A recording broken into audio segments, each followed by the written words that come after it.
আমি শিশির, বাবা মায়ের আদরের একমাত্র সন্তান। আচ্ছা, গল্পে আসা যাক। বিকেলে আমি, পারভেজ, স্বামী, রাজ একসাথে সবাই বসে আড্ডা দিচ্ছি। আসলে এটা রোজকার দিনের কথা। প্রতিদিন আমরা আড্ডা দিই। আমরা একসাথে সবাই পড়ি। তবে ভার্সিটিতে আমরা কমই যাই, কারণ আড্ডা দিতে এমনি সময় পার হয়ে যায়। পাড়ার লোকেরা আমাদেরকে বকাটে বলে। এটা আমাদের একমাত্র সম্মান। রাজ বলল, কাল একটা মাইয়া দেখছি দোস্ত, মেয়েটা পুরাই অস্থির। দেখে আমি পুরাই ফিদা। তারপর শিশির বলে উঠল, ওমা কস কি? তো মেয়েটাকে আর পরিচয় কিছু জানলি না? তারপর রাজ বলল, আসলেই। তারপর আবার পারভেজ বলে উঠল, আসলে তুই একটা গাধা। স্বামী বলল, আরে স্বামী বলল, আরে দেখছস না ওর অবস্থা? মেয়ে দেখছে আর ভালো লাগছে। আরে শালা, আমরা হলে তো মাইয়াডারে উড়ায় নিয়ে আসতাম।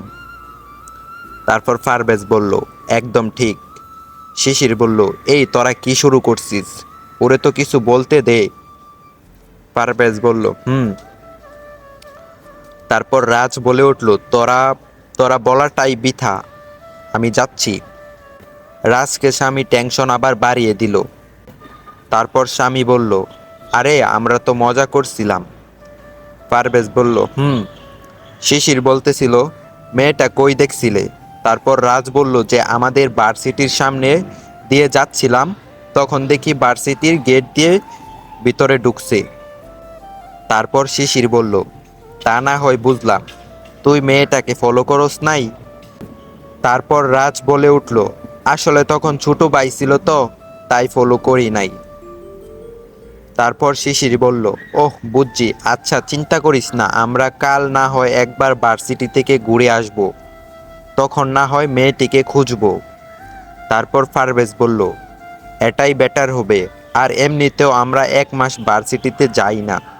তারপর স্বামী বলল, যাই হোক, একটা কারণে নাই হোক ভার্সিটিতে গেলাম। তারপর শিশির বলল, আচ্ছা বিষয়টা বাদ দে, অন্য কথা বল। আমরা কথা বলছি, তখন পিছন থেকে কে জানি ডাকলো। তাকিয়ে দেখি ভার্সিটির ছোট ভাই সোহেল। ও ইন্টার ফার্স্ট ইয়ারে পড়ে। সোহেল আমাকে বলল, আসসালামু আলাইকুম ভাই। তারপর শিশির বলল, ওয়ালাইকুম আসসালাম, কি খবর? দিনকাল ভালো যাচ্ছে তো? সোহেল বলল, জি ভাই, ভালো যাচ্ছে। তারপর শিশির হঠাৎ বলল, তা হঠাৎ কি করে মনে পড়ল? তারপর সোহেল বলল, না ভাই, একটা কথা ছিল। তারপর শিশির বলল, কি কথা?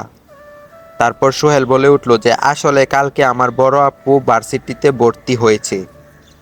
শিশির বলল, বুঝলাম। তারপর সোহেল বলল, কালকের সিনিয়র কয়েকটা ছেলে আপুকে বাজেভাবে কথা বলছে, তাই আপু ভার্সিটিতে যায় নাই। আজকে যায়নি, তাই আপনার কাছে বললাম, মন খারাপ করে।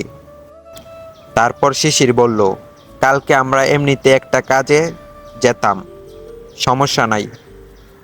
তোমার আপুকে কালকে আমাদের সাথে দেখা করতে বলবে। ও আচ্ছা ঠিক আছে, সমস্যা নাই। একই ভার্সিটিতে পড়ে, তুমি ওকে কালকে আমাদের সাথে দেখা করালেই হবে। যদি আমাদের আসতে লেট হয় তাহলে আমার নাম্বারটি তোমার কাছে রেখে দাও। সোহেল বলল, জি ভাই আছে। তারপর শিশির বলল, কল করো। সোহেল বলল, ঠিক আছে ভাই, ধন্যবাদ। তারপর শিশির বলল, ও ভুলেই গেছি, তোমার আপুর নাম কি? কোন ক্লাসে পড়ে? তারপর সোহেল বলল, আপুর নাম হচ্ছে সাথী, এবার অনার্স 2 বর্ষে পড়ে।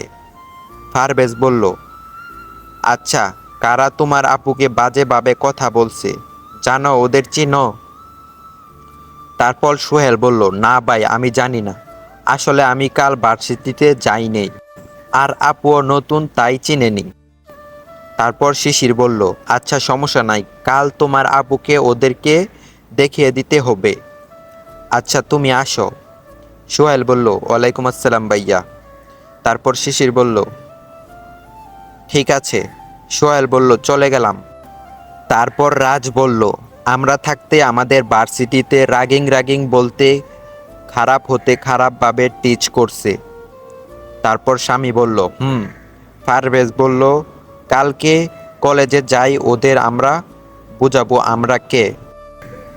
শিশির বলল, সেটা ঠিক, তবে এ কাজ কারা করতে পারে। তারপর রাজ বলল, আমিও শিওর না, কাল দেখা যাবেই।